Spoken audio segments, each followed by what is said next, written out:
ప్రకాశం జిల్లా మార్కాపురం జన్మభూమి కార్యక్రమంలో AP CM Chandrababu మాట్లాడుతున్నారు. లైవ్ చూద్దాం. కానీ ఒక్క విషయం మీరు గుర్తుపెట్టుకోవాల్సిన అవసరం ఉంది. ఎప్పుడైనా సరే పేదవాళ్ళ ఆదాయం పెరగకుండా సంక్షేమ కార్యక్రమాలకే పరిమితం చేస్తే మీకు శాశ్వతంగా అన్యాయమే జరుగుతుంది. డబ్బులుండేవాళ్ళు డబ్బులు సంపాదించి కోటీశ్వర్లు అవుతూ పేదవాళ్ళు నిరుపేదలుగా మారిపోతే అది సమాజానికి మంచిది కాదు. ఆ ప్రయత్నమే నేను చేస్తున్నా. ఈరోజు తాత్కాలికంగా మీరు చూడండి, చాలా కార్యక్రమాలు ఇచ్చాం. పింఛన్ ఇచ్చాం, బియ్యం ఇస్తున్నాం. మూడోది, మీ ఎంతమందికి కావాలంటే వంట గ్యాస్ ఉచితంగా మీ అందరికి గ్యాసులు కూడా ఇప్పిస్తున్నా. ఆ రోజు దీపం కింద నేనే ప్రవేశపెట్టాను, మళ్ళీ ఈ రోజు ప్రవేశపెట్టాం. ఇదే కాకుండా అన్ని ఇళ్లకు కరెంటు ఇస్తున్నాం. ఒకప్పుడు కరెంటు చూస్తే వచ్చేది కాదు. ఈ ప్రాంతంలో 10 గంటలు 12 గంటలు కరెంటు కొరతుండేది. అలాంటిది ఈరోజు చూస్తే రాష్ట్రం విడిపోయినప్పుడు 22.5 మిలియన్ యూనిట్లు కొరతుండేది. ఈ రోజు మీరు చూస్తే కొరత లేకుండా చేయడమే కాకుండా భవిష్యత్తులో కరెంటు కొరతుండదు. ఇండ్లకు 24 గంటల కరెంటు ఇస్తున్నాం. వ్యవసాయానికి 7 గంటల కరెంటు నికరంగా ఇచ్చే ప్రభుత్వం ఈ తెలుగుదేశం ప్రభుత్వం అని చెప్పి కూడా నేను మీకు తెలియజేస్తున్నా. ఇవి కాకుండా ఆడబిడ్డల ఆరోగ్యం చూస్తున్నాం. ప్రతి ఒక్కరూ సెల్ ఫోన్ కొనుక్కున్నారు కానీ మరుగుదొడ్డి మాత్రం లేదు. ఇది చాలా బాధాకరం. చాలా ఇబ్బందుల పాలవుతున్నారు. ఓసారి మీ ఆత్మ గౌరవమే దెబ్బతింటా ఉంది. నేను నెల్లూరులో నేను మాట్లాడిస్తే ఒక ఆడబిడ్డ మాట్లాడుతూ, ఈ మరుగుదొడ్లు లేకుండా మేము ఎక్కడో రోడ్డు పక్కన పొదలుంటే ఆ పొదల్లో పోయి కూర్చునే వాళ్ళం. అదే మరి అక్కడైతే కొంతమంది కావాలని ఆ ప్రాంతంలో మేము కూర్చోవాలన్నా స్వేచ్ఛగా కూర్చోలేకపోయామని చాలా బాధపడుతూ చెప్పింది. నేను అందుకని ఆడబిడ్డల ఆత్మ గౌరవం కోసం ఇంటికి 15,000 రూపాయలు చొప్పున మరుగుదొడ్డికి ఇచ్చిన ప్రభుత్వం ఈ తెలుగుదేశం ప్రభుత్వం. మీలో కూడా ఒక మార్పు రావాలి. మరుగుదొడ్డి మన ఆత్మ గౌరవాన్ని పెంచుతుంది, మన ఆరోగ్యాన్ని పెంచుతుంది. నాగరిక ప్రపంచానికి చిహ్నం మరుగుదొడ్డి అనే విషయం మర్చిపోవద్దండి. ఈరోజు ఇంకా 50 లక్షలు కట్టాలి. అదే మరిగా ఏ గ్రామం అయితే ముందుకు వస్తారో ఆ గ్రామంలో పూర్తిగా మరుగుదొడ్లు కట్టే బాధ్యత ఈ ప్రభుత్వం తీసుకుంటున్నాం. అదే మరి రాబోయే రోజుల్లో అన్ని గ్రామాలకు ఇవ్వబోతున్నాం. ఇంకో పక్క ఉపాధి హామీ ఉంది.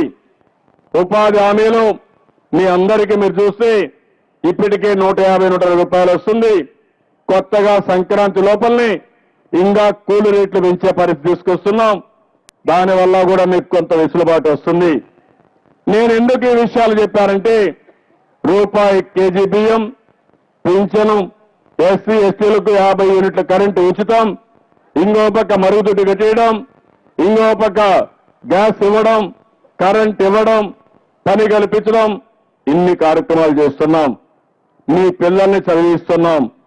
SC ST BC minority sub plan పెట్టి ఉపాధి కోసం పెద్ద ఎత్తున కార్యక్రమాలు చేస్తున్నాం. కానీ మీరు ఆలోచించాల్సిన అవసరం ఉంది.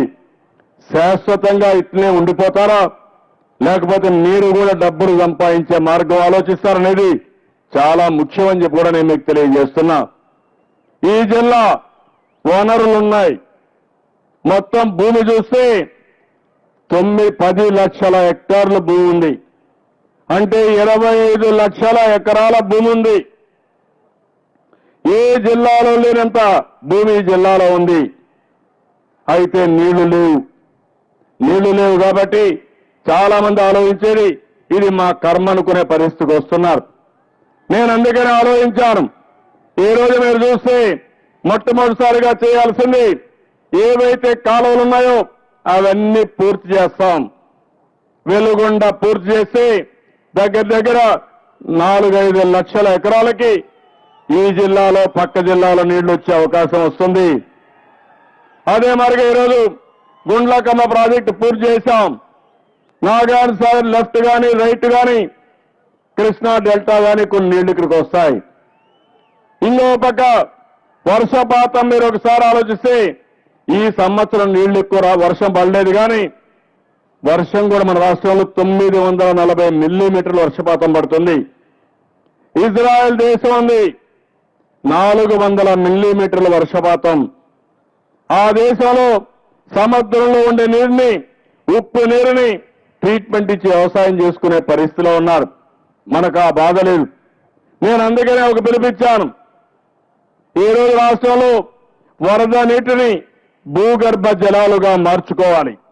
ఇది చాలా ముఖ్యం. వర్షం పడిన తర్వాత నీళ్లన్నీ వెళ్ళిపోతున్నాయి, మళ్ళా మీకు తాగడానికి నీళ్లు ఉండడం లేదు. ఇప్పుడే చూశాను ఈ యొక్క ప్రాంతంలో ఎంత దుర్మార్గం అంటే, ఎంత బాధాకరం అంటే,